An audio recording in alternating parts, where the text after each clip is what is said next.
Perkenalkan, nama saya Julayan dengan NIM 190101114 dari kelas 4D semester 4 mata kuliah Perbandingan Pendidikan Islam, dosen pengampu Dr. Samsul Arifin MAG. Pada kesempatan ini saya akan membawakan sebuah presentasi dengan judul Faktor-faktor penyebab terjadinya perbedaan pemikiran dan praktik pendidikan Islam.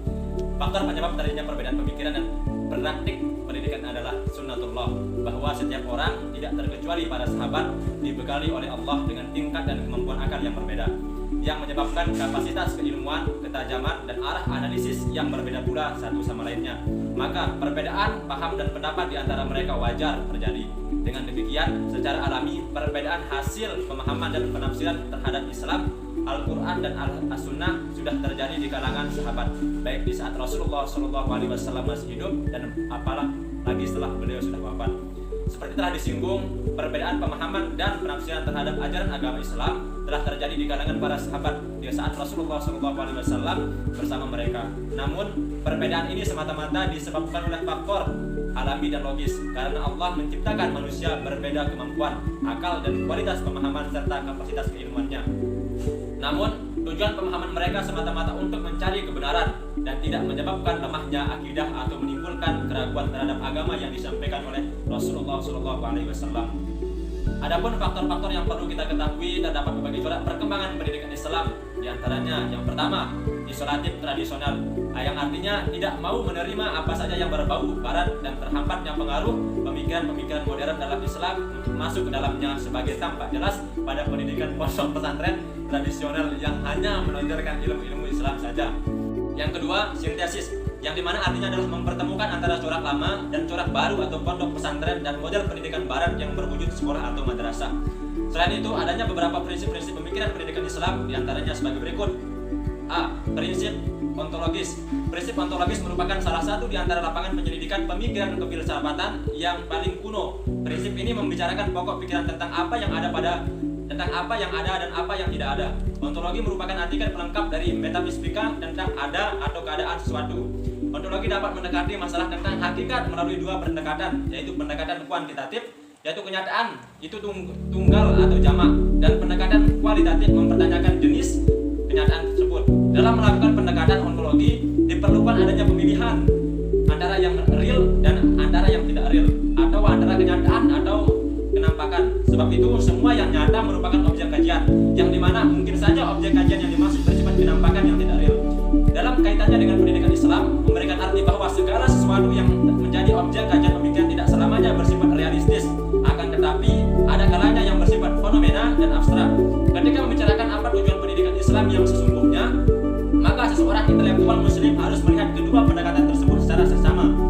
Ia harus memperhatikan kondisi realitas yang bersifat kekinian dan eksistensi kemakhlukan sebagai tujuan penciptaan Allah.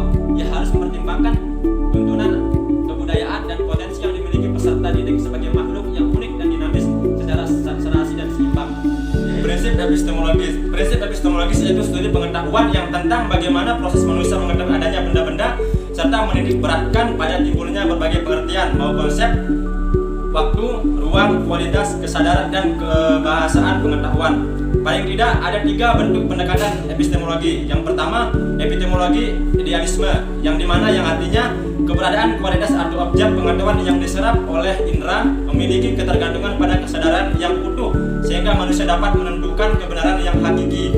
Yang kedua, epistemologi realisme, yaitu kenyataan itu sesungguhnya ada secara mandiri dan tidak tergantung pada pikiran. Bahkan manusia tidak dapat mengubah saat proses itu berlangsung. Yang ketiga, epistemologi dualisme, yaitu dalam proses mengetahui terdapat 2 hal yang terpisah, yakni keteraturan yang terdapat dalam alam semesta dan hasil serapan indera yang terdapat dalam kesadaran.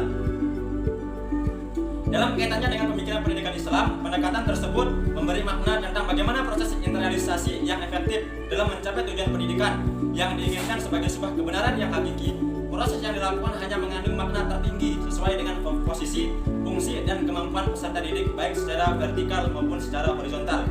Yang C, prinsip aksiologis. Prinsip aksiologis yaitu studi tentang nilai, baik nilai etika maupun nilai estetika. Pembicaranya berkisar tentang nilai kebenaran hakiki yang menjadi tujuan hidup manusia. Dalam kaitannya dengan pemikiran pendidikan Islam, Pendekatan tersebut memberikan makna bahwa objek kajian dan rangkaian proses yang dilakukan harus memiliki nilai dan tidak merusak nilai-nilai yang ada, baik nilai kemanusiaan, moral, maupun nilai ketuhanan. Pendekatan ini sesungguhnya merupakan alat kontrol yang efektif dalam melihat kebermaknaan dan ketidakmaknaan atau ideal dan tidak idealnya konsep pendidikan yang ditawarkan bagi umat Islam. Sekian, itu saja yang bisa saya sampaikan sebagai pemateri pertama dalam kelompok kedua matkul perbandingan pendidikan Islam oleh dosen pengampu Dr. Samsul Arifin MAG. Wassalamualaikum warahmatullahi wabarakatuh. Bismillahirrahmanirrahim. Assalamualaikum warahmatullahi wabarakatuh. Nama Almarhumah, saya di sini sebagai pemateri kedua ingin melanjutkan materi tentang implikasi perbedaan pemikiran dan praktik pendidikan Islam.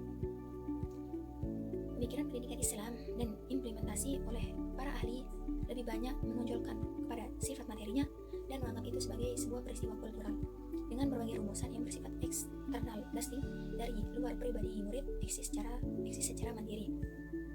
Bahkan format-format pendidikan Islam yang telah dirumuskan sedemikian rupa belum sepenuhnya direalisasikan.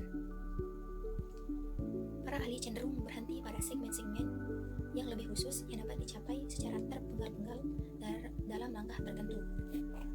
Selama ini, proses pendidikan Islam bergerak dan berinteraksi antara murid, guru, materi, dan lingkungannya. Sehingga mengutamakan pengalaman empirik dan perilaku etis yang diperoleh dari persepsi indrawi dan penalaran rasional terhadap objek yang terpisah. Konseptualisasi maupun operasionalnya lebih menekankan pada pengembangan fisik, penalaran maupun dan mengorbankan intuisi. Munculnya berbagai kejadian yang mengarah pada pelanggaran etika, seperti adanya perubahan gaya hidup masyarakat yang cenderung tidak menghiraukan lagi adanya adab. Asumsi tersebut semakin memperkuat bahwa bangsa Indonesia telah banyak sekali melalaikan adab. Saat ini orang yang tidak berakhlak, hina dan bodoh sekalipun dianggap sebagai orang yang terhormat, entah itu karena kekayaannya, ketampanannya maupun kecantikannya. Sebaliknya, sepandai apapun seseorang, jika tidak memiliki harta yang banyak, tidak akan mendapat penghormatan sebagaimana mestinya. Pendidikan Islam diharapkan mampu melahirkan generasi yang kokoh agamanya sekaligus mempunyai kecakapan dalam ilmu pengetahuan dan teknologi. Namun, yang terjadi saat ini justru sebaliknya. Hal tersebut tidak terlepas dari lemahnya pendidikan kita. Oleh karena itu, penelusuran kembali terhadap pemikiran pendidikan Islam menjadi sangat penting dan bermanfaat untuk dikaji dan dikembangkan kembali. Sekian dari saya. Assalamualaikum warahmatullahi wabarakatuh. Bismillahirrahmanirrahim. Assalamualaikum warahmatullahi wabarakatuh. Perkenalkan, nama saya Emrah Jinan dari kelompok 2 mata kuliah perbandingan pendidikan Islam. Dosen pengampu Dr. Samsul Arifin MAG, jurusan Pendidikan Agama Islam semester 4 kelas D. Di sini saya sebagai pemateri ketiga akan membacakan makalah kami yang berjudul Sikap Umat Terhadap Perbedaan Pemikiran dan Praktik Pendidikan Islam. Sebagaimana telah diungkapkan, khilaf atau perbedaan pendapat di kalangan muslim selalu terjadi secara alam bersama relativitas akal manusia itu sendiri.